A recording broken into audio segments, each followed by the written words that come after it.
कैसे हैं आप सब। उम्मीद करता हूं कि आप तमाम दोस्त खैर-ओ-आफियत से होंगे और मेरी दुआ है कि अल्लाह पाक आप तमाम नाजरीन को अपने हिफ्ज़ व अमान में रखे। प्यारे नाजरीन, जैसे कि आप जानते हैं कि हम रोज़ाना की बुनियाद पर आपकी खिदमत में कोई ना कोई न्यू रिएक्शन वाली वीडियो लेकर हाजिर होते हैं। ठीक इसी तरह आज भी आपकी खिदमत में डॉक्टर जाकिर नाइक पर एक ऐसी रिएक्शन वाली वीडियो लेकर हाजिर हुए हैं जिसे देखकर इंशाअल्लाह ताला आप ज़रूर कुछ सबक हासिल करेंगे। प्यारे दोस्तों, ये वीडियो बहुत प्यारी वीडियो है, इंशाअल्लाह ताला आपको ज़रूर पसंद आएगी। तो चलते हैं वीडियो की तरफ, मिलते हैं वीडियो के बाद, तब तक के लिए पीस आउट। बिस्मिल्लाहिर्रहमानिर्रहीम। भाई पुरुषोत्तम का सवाल है, हमारे हिंदू धर्म के पंडित आचार्य ये जानते हैं कि वेद और हिंदू धार्मिक किताबों में मूर्ति पूजा मना है, लेकिन हम शुरू में इतने मजबूत नहीं रहते, इसलिए हमारे जहन को कंसंट्रेट करने के लिए मूर्ति की ज़रूरत पड़ती है। जब जहन मैच्योर हो जाए तब मूर्ति की ज़रूरत नहीं।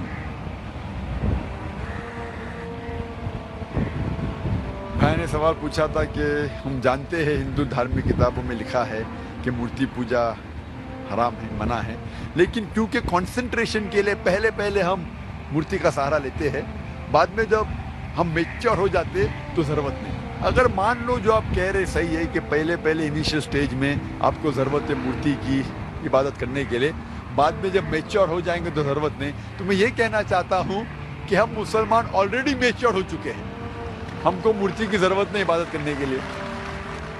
और एक वक्त, एक समय, एक पंडित मुझसे बहस कर रहे थे और कह रहे थे यही चीज़ कि मैं जानता हूँ कि मूर्ति पूजा हराम है, गलत है, लेकिन कंसंट्रेट करने के लिए ज़रूरत पड़ती। मिसाल दी उनने कि जब एक छोटा बच्चा पूछता है ये थंडर क्यों है, बादल क्यों गड़गड़ाते हैं, ये जब थंडर सुनते ना, ये आसमान से आवाज़ जो आती है गड़गड़ाहट की, क्या है ये?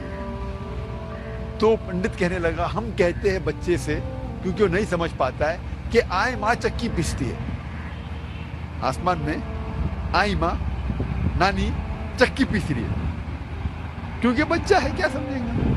तो मैंने उससे कहा कि आप तो ये जवाब दे सकते हैं, लेकिन मैं ये जवाब नहीं दे सकता हूँ, क्योंकि मैं अगर मेरे बेटे से कहूँगा कि ये ठंडर जो है ठंडर है इसीलिए क्योंकि आई माँ चक्की पीसती है, और जब वो स्कूल में जाएगा और चंद साल बाद ये सीखेगा कि thundering is due to sudden expansion of the rapidly heated air, उसके वजह से ये थंडर है, तो वो सोचने लगेगा कि टीचर गलत बोल रही है। जब उसे पता लगेगा टीचर सही बोल रही है, फिर बोलेगा मेरा पिता झूठ बोल रहे थे। इस्लाम में झूठ बोलने की जरूरत ही नहीं, हक पूछने के लिए झूठ की जरूरत नहीं। हमें साफ साफ कहना चाहिए, हमें कहना चाहिए अच्छे अंदाज में क्यों ठंडर होता है। जब गलत जवाब देंगे तो कल पकड़े जाएंगे और फिर सही नहीं होगा। हमें अच्छे अंदाज में समझाना चाहिए हमारे बेटे को। अगर हमें नहीं पता क्यों है तो बोलिए हमें नहीं पता, लेकिन आज के बच्चे पूछेंगे अब्बा आपको क्यों नहीं पता, वो हमें मजबूर करते हैं तहकीक करने पे। तो इस्लाम में सफेद झूठ भी जायज़ नहीं है। और पंडित कहने लगा कि इनिशियल स्टेज में जब बच्चा फर्स्ट स्टैंडर्ड में होता है तो उस टाइम हम उन्हें इबादत के लिए आइडल का सहारा लेने के लिए कहते हैं, मूर्ति का सहारा। जब वो ग्रेजुएट बनता है उस टाइम उसे ज़रूरत नहीं पड़ती मूर्ति की। तो मैं उस पंडित से कहा, जब भी हम मैथमेटिक्स सिखाते हैं बच्चे को फर्स्ट स्टैंडर्ड में, बेसिक्स जो फंडामेंटल्स सिखाते हैं फर्स्ट सेकंड थर्ड में, वो मजबूत होना चाहिए। जब फंडामेंटल्स ही गलत है तो इमारत तो बिल्कुल गलत होंगी। फंडामेंटल्स कभी गलत नहीं हो सकते। मैथ जब सिखा रहे तो आप ट्रिग्नोमेट्री, लॉगरिथम वो बाद में सिखाइए, अलजेब्रा, लेकिन बेसिक तो सही सिखाइए। फर्स्ट और सेकंड में क्या 2 + 2 = 4। अगर मेरा बच्चा कहेगा 2 + 2 = 5, मैं कहूँगा नो प्रॉब्लम। आप जब 10th स्टैंडर्ड में आएंगे उस टाइम में कहूँगा 2 + 2 ≠ 5 = 4। ये गलत है। हमें बुनियादी बात सही तरीके से पढ़ाना चाहिए। और वेद में बुनियादी बात है कि ईश्वर, खुदा का कोई भी प्रतिमा नहीं है, कोई भी आइडल नहीं है, कोई भी इमेज नहीं है। तो ये हम किस तरीके से कह सकते कि पहले चलेगा बाद में मैं सही करूं।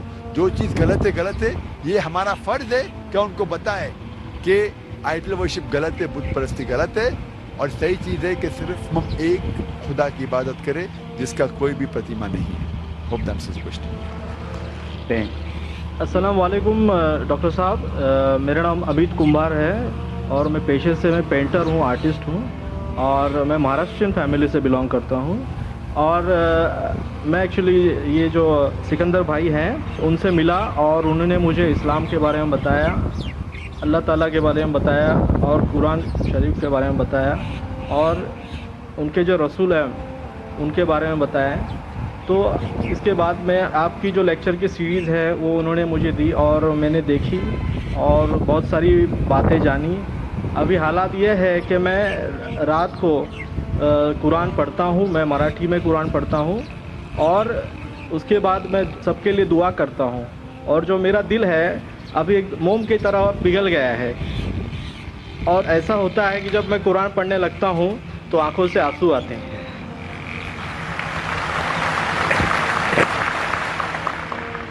क्योंकि एक एक चीज़ जो है सच है, और सच के सिवाय मुझे कुछ दिखता नहीं है उसमें। हालांकि मैंने सभी धर्मों का अपने हिसाब से अध्ययन किया है, पढ़ाई की है, और सिकंदर भाई जो ज़रिया है मेरे लिए उनकी तरफ से, तो उन्होंने मुझे बहुत सारा ज्ञान दिया है, और आपके ज़रिए से भी बहुत मुझे ज्ञान मिला है। तो आज मैं यहाँ पे एक दरख्वास्त कर रहा हूँ आपसे कि मैं इस्लाम कबूल करना चाहता हूँ।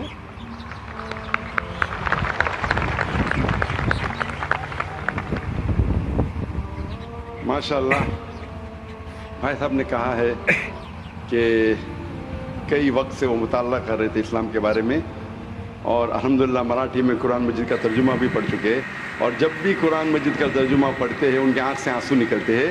ये एक मोमिन की निशानी है, जिसके पास ईमान है, जब वो कुरान पढ़ते हैं तो उनके आँख से आंसू निकलते हैं। कुरान की आयत भी है माशाल्लाह।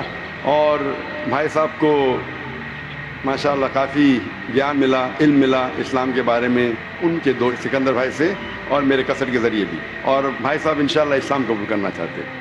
मैं आपसे पूछना चाहता हूँ, कोई भी आपको ज़बरदस्ती कर रहा है इस्लाम कबूल करने के लिए? नहीं, कोई भी आपको प्रेशर है? नहीं, कोई नहीं। आपको कोई भी दबाव है? नहीं। कोई माली दबाव? कोई नहीं। या फिजिकल प्रेशर? कुछ भी दबाव। क्योंकि किसी को भी ज़बरदस्ती इस्लाम कबूल कराना इस्लाम में हराम है, और इस देश में भी हराम है। तो आप दिल से कबूल करना चाहते हैं? जी जी बिल्कुल। और आपके मन से और दिमाग से भी? जी जी माशाल्लाह। आप मानते हैं कि खुदा एक है? जी। आप मानते हैं कि मोहम्मद सल्लल्लाहु अलैहि वसल्लम के आखिरी पैगंबर है? ज़रूर। माशाल्लाह। तो इंशाल्लाह मैं अरबी में कहूँगा और आप दोहराइए। जी। अशहदु अल्लाह इलाहा इल्लल्लाह व अशहदु अन्ना मुहम्मदन अब्दुहु व रसूलुहु। मैं गवाही देता हूँ कि अल्लाह के अलावा कोई माबूद नहीं और मोहम्मद सल्लल्लाहु अलैहि वसल्लम उसके बंदे और रसूल है।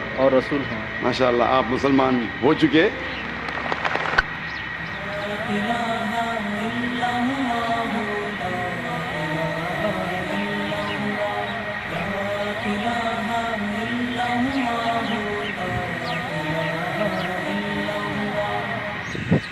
तो दोस्तों आज की ये थी हमारी रिएक्शन वीडियो। उम्मीद करता हूँ आपको ये रिएक्शन वीडियो पसंद आई होगी। मज़ीद ऐसे देखने के लिए हमारे इस चैनल को ज़रूर सब्सक्राइब कीजिएगा।